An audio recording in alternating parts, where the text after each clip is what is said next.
This will lower your blood sugar faster than anything else that I know. These hacks will also help you get into fat burning faster than anything I know. And I'm going to show that last, and that would be right after number 7. But let's first start with number 1, high intensity interval training. And you don't have to do much of it. I'm talking about just a few minutes, a very short high intensity exercise with lots of rest. Wow, what this can do for your blood sugar is just off the chart. Anytime you force your muscles to contract, this type of exercise will deplete any excess sugar you have in your blood very quick. Some examples of HIIT training are burpees or plyometrics, where you're jumping on a platform back and forth, or spin bike, or any type of resistance training where you're doing high intensity, short intervals. Number 2, apple cider vinegar. Okay, what's in apple cider vinegar?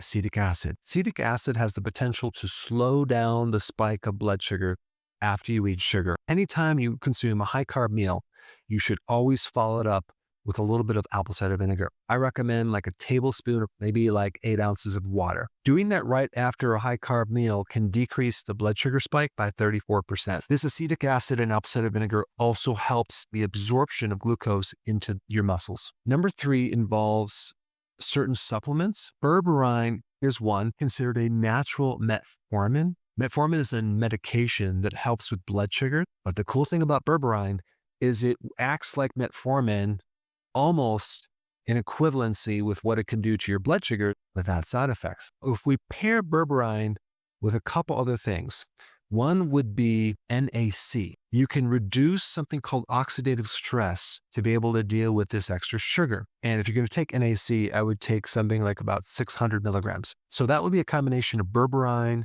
and NAC. There's a slightly better combination that you might want to use, berberine and something called alpha-lipoic acid.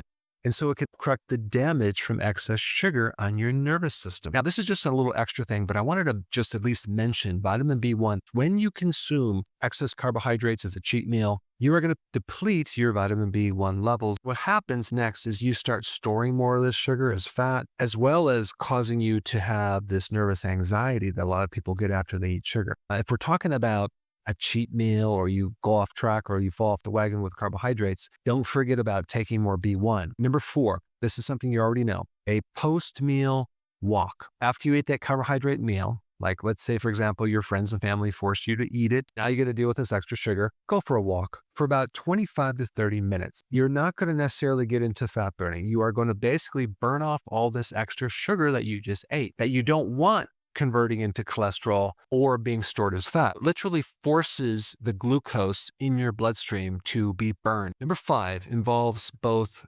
potassium and magnesium. Let's start with potassium. In order for you to store sugar in your liver, you need potassium. In order for you to store glucose in the muscles, you also need potassium. It's the thing that helps move glucose into your cells. Because if it doesn't go into the cell, a little signal is sent to the pancreas to tell the pancreas to now produce more insulin. And now we get this never-ending cycle, which has a cascade of all sorts of problems down the road, which definitely influence your blood sugar. Now let's move to magnesium. Magnesium is critical for the cells that produce insulin for them to work. Nearly every diabetic is deficient in magnesium. Just by taking more magnesium, you can improve a diabetic situation as well as blood sugar. Let's go to number 6, ketone supplements. There's 2 main fuel sources that the brain can run on, glucose and ketones. The problem with running your brain on glucose is that you're going to starve the nerves and the brain. And this is what's behind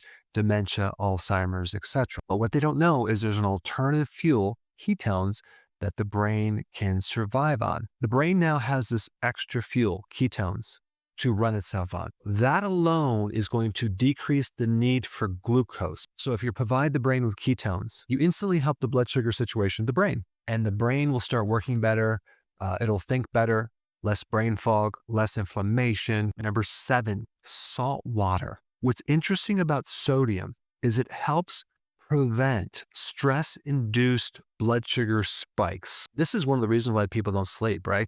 They go through this stressful day and they try to go to sleep and they're stressed out and the blood sugars are going up. Sea salt is the antidote for that. And you can just add more to the last meal of the day, or just put a little in some water, drink it down, and you're going to feel like, I feel calmer.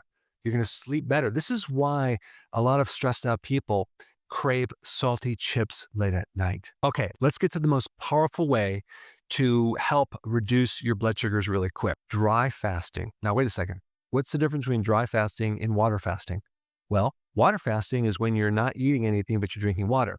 But dry fasting is when you're not drinking any water and you're not eating any food. Interestingly enough, I've been doing dry fasting for a long time without knowing it, just simply because I'm not thirsty until like 4 o'clock in the afternoon or maybe even 5 o'clock. And then until after dinner. But the point is, it can have major effects on your blood sugar, even more than the water fasting. Let me tell you why. When you're not drinking, you're inducing a little bit of a dehydration. And so there's no extra water to dilute the blood sugar. And so what the body does with that is very interesting.